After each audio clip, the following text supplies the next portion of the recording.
Hello Internet, School Site Gamer here. Today I'm going to talk about the importance of positive relationships when working with kids.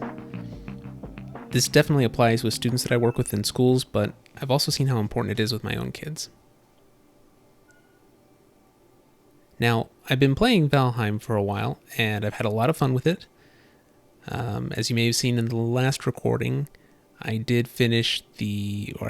defeated the final boss as it exists in the game right now. I suspect that more content will be coming later, and I'll probably come back to Valheim at some point.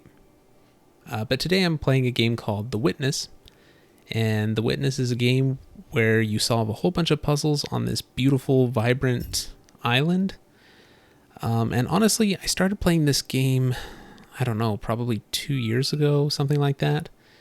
And I played it for an hour or two. I enjoyed it, but also sometimes the puzzles, they can just get a little bit rough and kind of frustrating.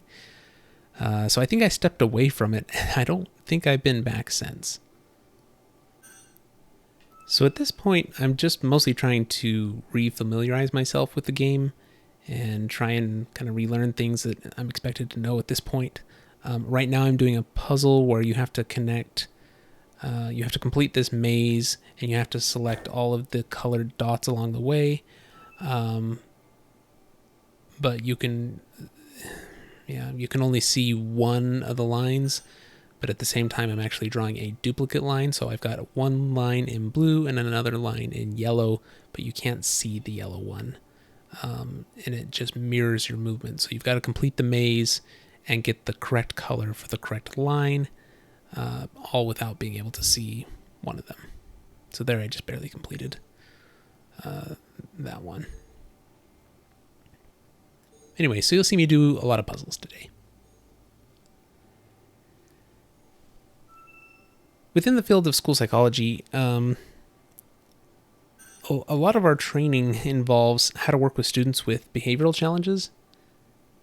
And depending on the setup within the individual school or district, school psychs may spend a large portion of their day supporting kids with challenging behaviors. Or that may be the role of other educators like behavior specialists, school counselors, or school social workers. But whoever it is in that role, the goal is generally to help students to behave appropriately so that they can learn and be successful at school. So once again, going back to my grad school days, we had a course on what was essentially behavior modification that heavily relied on principles of functional behavioral assessment. And in a nutshell, functional behavioral assessment is a process where you identify a specific problematic behavior, you attempt to determine the function or why it's happening, the reason, and then you develop an appropriate replacement behavior. And logically, this approach makes a lot of sense. And I was super excited learning about this. So for example, a student yells or runs away whenever it's time for math, and as a result, the teacher sends them to the principal's office. So looking at that from a functional behavioral perspective, the student seems to be yelling or running away so that they can escape math, probably because it's hard for them. The intervention might involve providing an appropriate way for the student to escape math or be able to have that same function achieved. But maybe we can get them to do 10 minutes of work, and then they get 5 minutes of free time to draw or read or do some kind of other preferred activity. Now, at first, that seems like, oh, wow, okay, so you're getting 10 minutes of work out of them. Well, that might be a significant improvement over no work that you were getting and sending them to the principal's office. So then over time, you fade that intervention so that they need to work 20 minutes for the 5 minutes of break, etc. Okay, I think I'm getting pretty close to completing this puzzle grouping. And I gotta say, this is pretty tough for me, trying to figure out where the yellow line would be going reflectively. I can see the blue line, can't see the yellow one, so I just have to kind of imagine in my mind where it should be going. Maybe? Yes. And so in this game, as you see, you're kind of solving problems or puzzles, which then passes the power on through these different colored power lines that leads you to the next place to solve more puzzles there, that unlocks different things. So yeah, this you can see kind of the reflective. This is what I was doing with the yellow ones, except that you couldn't see the yellow line.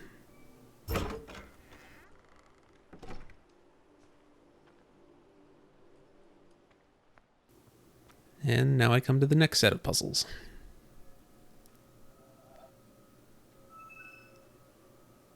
Okay, so now this is strange because usually there would be like a blue dots for me to connect through here. So at this point, I'm guessing maybe the blue dots are invisible, and I just have to guess where they would be. I mean, that doesn't seem very sportsmanlike. Maybe I'll try this other one. See, this one you can see the dots, so I know what I need to connect to. Yeah, that's pretty easy. Okay, sorry. So getting back to my story. In grad school, we learned about functional behavioral assessment, right? You try and figure out the function or the reason for the behavior, which is usually one of four. There's, different people will say there's a different number of functions, but basically it's about getting attention, escaping something, wanting some sort of sensory input, or a tangible, meaning they want something tangible. They want that preferred activity. They want the treat, something like that. Now, I don't necessarily think that's a bad approach. And if it works, obviously it's hard to argue with. The problem is, in my time working with kids, rarely are things so simple, right? Like, it almost never works out that it's like, oh yeah, it's always during math. And yeah, they always get sent to the principal's office. And so clearly they're doing this to escape the math. Much more frequently, it's something that happens intermittently. Sometimes it's during math, but also sometimes it's during writing, right? And they don't always get sent to the principal's office. Sometimes they, have a different consequence, and they have to do additional math. They have to stay in, to do math during their recess. And at this point here, I'm just looking for clues to see. Oh, here's something. One nature, perfect and pervading, circulates in all nature. It's a pretty view. One reality, all comprehensive, contains within itself. All right, so I guess that's going to read me some kind of poetry. Reflects itself wherever there is a sheet of water, and all the moons and the waters are embraced within the one moon. So again, in my experience when working with kids, rarely is it that straightforward. And sometimes, that approach, it seems deceptively simple. And again, my experience has just been that's oftentimes it's not like that.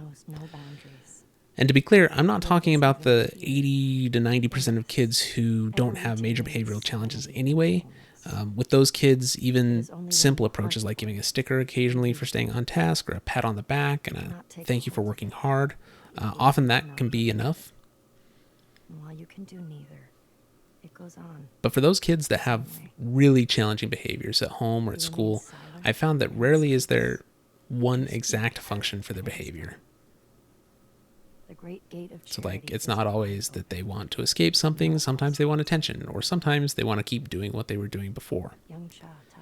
And the other thing is, for students with challenging behaviors, rarely is it just one behavior. So it's not just the yelling or running during math, it's also the hitting during recess, or the stealing during art, or the poking other kids at the rug, and on and on. So this idea that you would have, these very clear functions for every behavior, and that it would be kind of straightforward because it happens all the time. Again, that certainly would make it easier to address behavioral challenges, but in my experience, it hasn't been that way. You know what? I think I just might need to mirror these. Maybe that's why they're set up across from each other. There's dots on the one side, but not on the other side. So let me see if I can mimic this. And I don't have a great memory, so I'm trying to... Okay, yep, that's it. So I just have to copy that one. I have to try and remember exactly what that looks on this side so that I can put it on the other side. Yeah, this is going to take me a little bit. My apologies if this is boring. And we haven't even talked about the kids who may poke other kids, not because they're seeking attention or because there's some clearly defined behavior, clearly defined function for their behavior.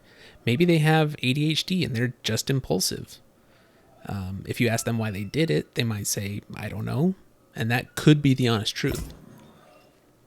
So kids with other conditions like ADHD or Tourette's or an autism spectrum disorder, they may do things not because they serve a function, but because it's a manifestation of their condition. It might be something that is either outside of their control or just difficult for them to control. Anyway, my point is that the prevailing approach to working with behavioral challenges in school is this functional behavioral approach. And again, I don't think it's a bad approach, but in my experience, it doesn't resolve the issues by itself or even appropriately address the concerns in all cases. And I remember several years into my career feeling kind of frustrated that the techniques and approach that I've been trained to use was only working for some students, but often not with the most challenging students. And we would have we would have our monthly meetings where all the school psychs in the district, we get together, we collaborate with our behavioral specialists, and we talk about, these things. And it was just frustrating that fairly consistently we were getting to the point where it's like, well, we're not able to get this clearly defined function, or we think we found the function, but the intervention doesn't seem to be addressing it or doesn't seem to be resolving it.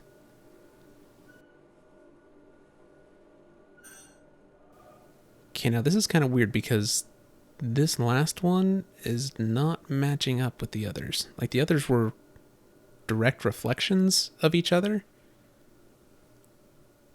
but this one is not. This one is like reflected, and then I think it's like vertically flipped as well. And of course, if I get it wrong, I'm going to have to go back and do the other one. My gosh. I mean, maybe for other people this is like not a problem, and anyone watching this is like, come on, this guy, like, what's wrong with him that he doesn't get it? This is exactly the type of thing that makes me like get really excited about a game like this. Like, it's really pretty. I love the colors, and I love, the puzzles are fun. And then I get to one like this, and I just I don't have quite the brain power to resolve this. Like I'm trying to look at the one, get it in my mind. You know what? We may just need to fast forward a little bit.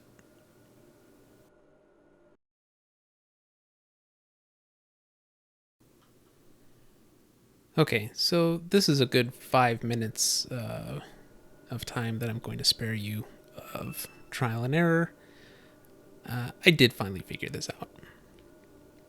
It still took me way more time and brain power than it should have.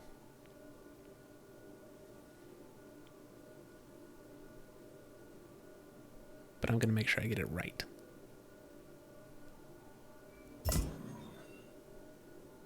Is that it?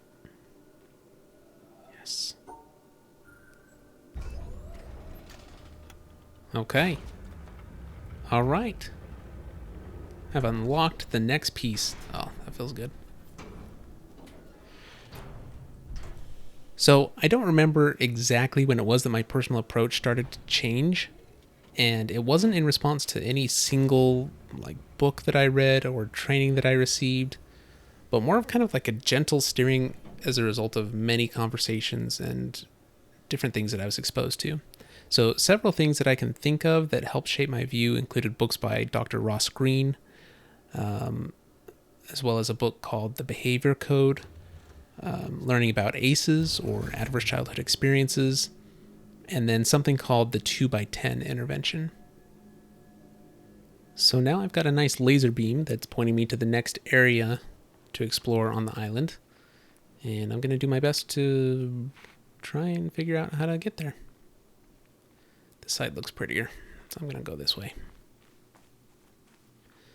So the 2 by 10 intervention is something that has been documented in several books, but I saw it as a blog post from a school counselor. And the intervention is far simpler than most other behavior modification approaches that I'm familiar with. It doesn't require any kind of special expertise and is far less time intensive.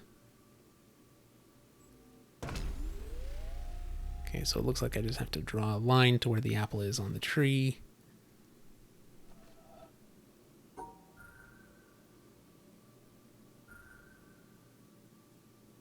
Yeah, this one I'm not really...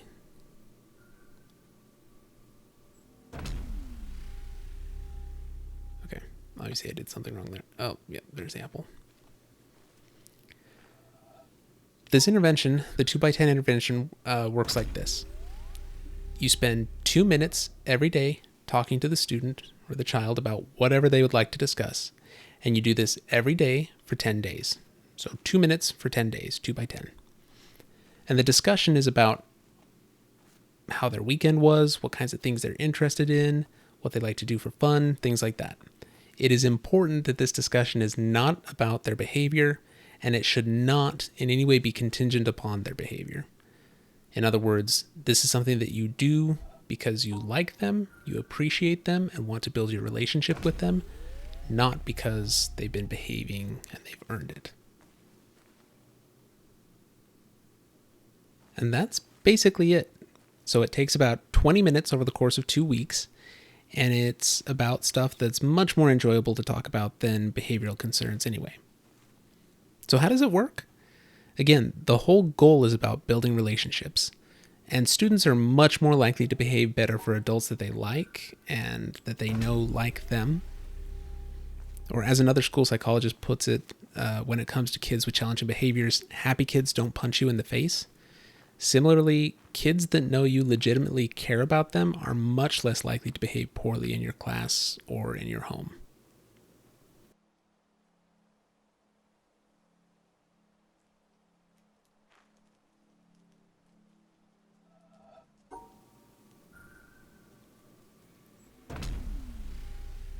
Okay, so somehow I'm not figuring this one out, and I have to keep going back.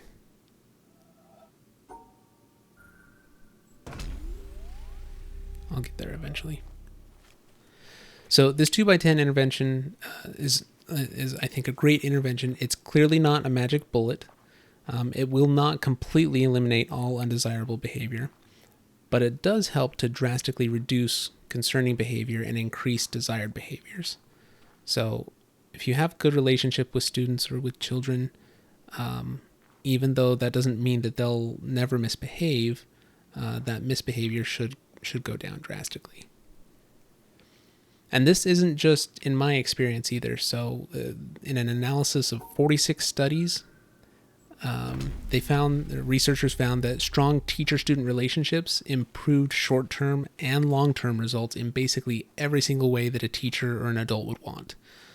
So in school, where students and teachers have better relationships, you see higher academic engagement, better attendance, better grades, fewer classroom disruptions and suspensions, and lower dropout rates as well for secondary students. And it's great for teachers as well. So one study that I found actually showed that positive teacher-student relationships was the best predictor of how much the teacher enjoyed their experience at school, and they experienced joy instead of anxiety in the classroom. And I've seen this over and over again with students at school and within my family.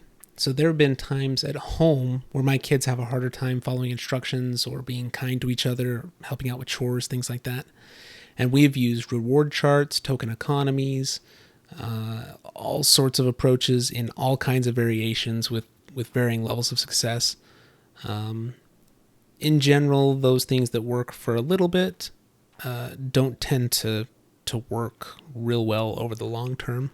But what I have found to be the most successful is actually spending time with my kids, hanging out and chatting, or chatting over a game or a fun activity, playing with Legos, playing chess, playing Uno, putting in that time up front. Now, it's not like I wasn't doing that anyway. I mean, I try to interact with my kids and do fun things with them. But I've noticed that when things are more challenging, if I have one of my kids is having a harder time, that putting in that extra time proactively with them really has worked well for us. And it might seem kind of silly or, I don't know, maybe even a little bit manipulative. But if I play a game of Uno with my kids before asking them to get ready for bed or to clean up their room, the likelihood of there being a blow up or resistance to that it's drastically reduced. Plus I get to have fun with my kids as well. So it's a win-win. So this works really well, again, proactively, but also from a reactive stance as well.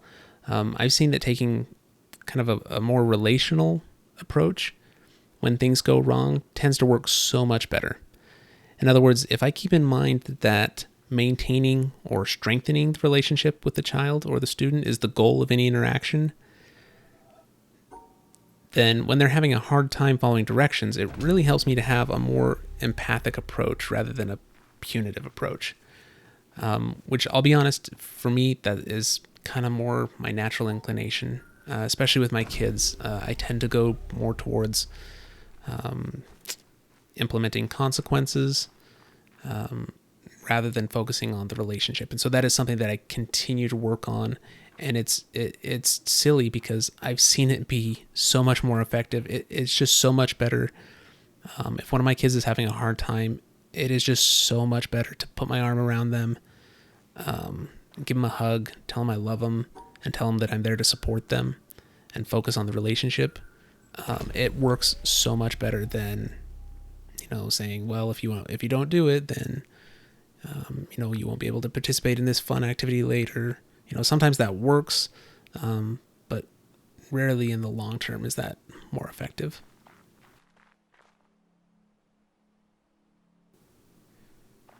Okay, so once again, it took me way longer than it should have to figure this out. But at this point, I've recognized that there are some branches there that are broken. And so if I match up the diagram with the broken branches, that lets me know. So like on this one, it looks like there's no apple. But if I look at these, I can match up, okay, where the broken branches are and where they don't show up on the diagram, then I can know where the apple should be, which looks like it's on this broken branch on the right. I'm hoping I'm right. Yeah, okay. So an example of using this relational approach might be, so maybe one of my kids hasn't shut down the gaming console even after being told multiple times. So my first reaction might be to threaten some kind of removal of privileges. And sometimes that works, but a more effective approach that I think maintains a better home climate and helps prevent further issues in the future is sitting down next to them, again, maybe putting my arm around them and saying, hey, or saying, I love you. And almost immediately their response is, oh yeah, I was supposed to turn this off. Sorry, Dad. And then after it's been turned off, we maybe have a brief talk about how next time I need them to turn it off the first time rather than waiting for those multiple reminders. So at this point, I think I've passed the power. We've got that purple line that has gone through this gate area, and it puts me into this little bonsai garden with the Leonardo da Vinci drawings here of the body. And I'm just looking for any sort of clue. I'm not actually seeing where the power line goes. Because, yeah, it's over there. Comes and it disappears into these bushes, and then I'm not entirely certain what I'm supposed to do here.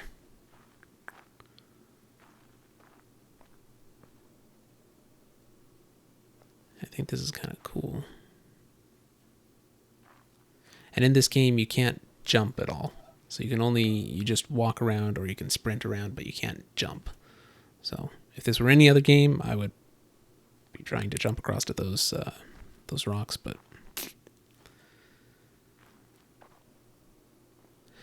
and again, so this kind of more relational approach doesn't come naturally to me. It's something that I continue to work at, And I do at times revert to more of a consequences approach. I'm not saying that's a wrong approach necessarily, but in the most challenging situations, I've just found it to be lacking and far less effective than using a relationship strengthening or a relationship building approach.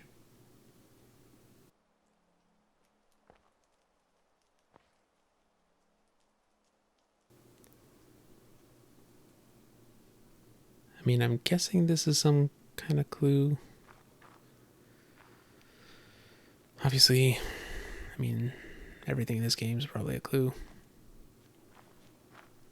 I like this apple over here, but I'm just not really picking it up. There's a sun icon on the knife and on the...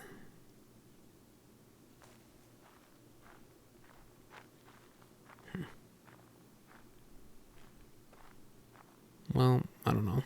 Maybe I need to try something else. Ooh, what's this? Okay. All right. Something down there. Not sure how to get to it, though.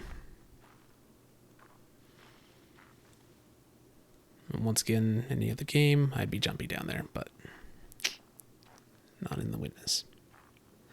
So if any of this sounds interesting to you or like it's something that you might want to try out, I have 2 recommendations. First, try the 2x10 intervention. Although if your child is the subject of the intervention, I might suggest that you make it just a 2x forever intervention. In other words, take 2 minutes out of your day every day to interact with your child and see how that goes, see what results you get. Again, for me, it's been great. And it's not like I wasn't, look, I spend time with my kids anyway. So that's, that's something that just happens. But when you, or at least when I have specifically taken time to say, I'm going to sit down in other times where I might not necessarily always have worked with, I don't know, sat down and talked to my kids. It makes a difference. It's better. So that's my first recommendation. Try the 2x10 intervention, or if it's with your own child at home, the 2x forever. I don't know, it's not as catchy, but 2x10. The second thing is try and frame each interaction you have with others with a relationship strengthening goal. In other words, consider that each time you're interacting with someone, your goal is to strengthen your relationship with them. And I think that just naturally leads you to having more empathy and having more of a solutions-focused, mindset rather than like punishment or consequences-focused. Within the realm of cognitive behavioral therapy, there is the approach known as the solutions-focused approach, which is really great, which is something that I've utilized in working with kids, and I'll do an episode on that in the future. But again, having that solution-focused mindset and having that increased empathy, I think you'll find is helpful. And I think there's a lot more to be said about the importance of positive relationships for people. We know that having good relationships or social connections protects against a whole host of negative conditions like depression and suicidal ideation. But for now, I'm just going to leave it with kind of what I've said. If you interact with someone who's having a hard time behaviorally, before going to sticker charts or consequences, maybe consider working to build your relationship and see how it goes. And it just might be what both of you need. So I'm not sure if I'm supposed to be down here at this point. Maybe I've skipped something. Maybe this is like a puzzle that I'm supposed to still learn how to do, but I'm not supposed to be here yet. Or maybe it's something from back a couple years ago when I played this that I already learned and just have forgotten. Not exactly sure. But I think I'm going to go ahead and wind down this episode. I'm going to keep at this a little bit longer, see if I can figure it out. So this is me, School Psych Gamer, saying having positive relationships with others is good for you and good for others. And it's a great place to start if you're looking for a little more peace and calm in your life. See you next time.